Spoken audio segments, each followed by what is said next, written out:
Earthquake. நம்ம விளையாட்டுத்தனமான பண்ண இந்த எர்த்குவேக் நேற்று வெனிசுலாங்கிற கண்ட்ரியில் ஒரு மிகப்பெரிய உயிரிழப்பு ஏற்படுத்திருக்கு. கிட்டத்தட்ட 500 பேர் இறந்திருக்காங்க. இந்த வெனிசுலாவில் ஏன் இந்த எர்த்குவேக் நடந்துச்சுன்னு இந்த கடைசி வீடியோவில் பார்ப்போம். எர்த்குவேக்னா என்னன்னா just a sudden shaking of the ground.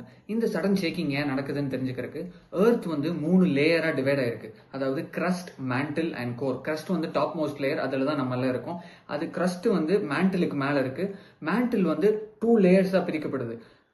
Top layer வந்து சாலிடா இருக்கும். Lower part of the mantle வந்து செமி சாலிடா இருக்கும். இந்த செமி சாலிடா இருக்கக்கூடிய மேண்டில் வந்து என்னன்னா, இப்போ வேல்கனோ வந்துச்சுன்னா அந்த லாவா மேல வருது இல்லைன்னா அதுதான் கீழே இருக்கிற செமி சாலிட் ஃபார்ம்.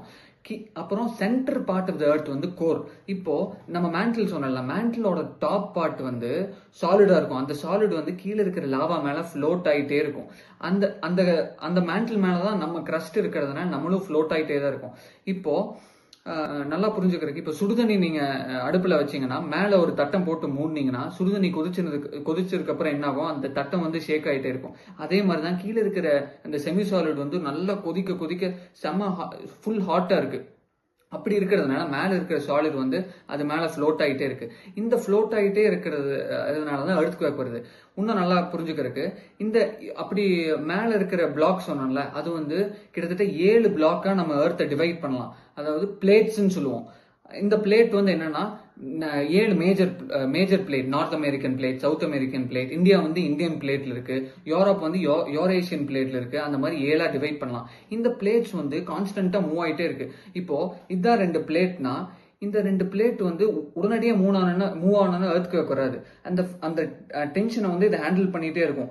ஆனா ஒரு சமயத்துல என்ன ஆகும்னா, அந்த டென்ஷனை ஹேண்டில் பண்ணாம திடீர்னு பிரேக் ஆகும்போது தான் எர்த்குவேக், அந்த எனர்ஜி இன்டென்சிட்டி அதிகமா எர்த்குவேக் நம்ம ஃபீல் பண்ண முடியுது. அதனாலதான் நம்ம ஹிமாலயன் மவுண்டெயின் இருக்குல்ல, வருஷம் வந்து 2 to 5 சென்டிமீட்டர் அந்த ஹைட் க்ரோ ஆயிட்டே இருக்கு. ஏன்னா இந்தியன் பிளேட்டும் யூரேஷியன் பிளேட்டும் மோதி இந்த ஹைட்டு வருஷம் மூவ் ஆயிட்டு ஆயிட்டே தான் இருக்கு. அதே மாதிரி இப்போ வெனிசுலால ஏன் எர்த்குவேக் வந்துச்சுன்னு பார்ப்போம். வெனிசுலா வந்து சவுத் அமெரிக்கன் பிளேட்ல இருக்கு, மேல வந்து கரீபியன் பிளேட் இருக்கு. இந்த 2 பிளேட்டும் ஸ்லைட் ஆயிருக்கு நேத்து. அதனாலதான் திடீர்னு எர்த்குவேக் வந்திருக்கு.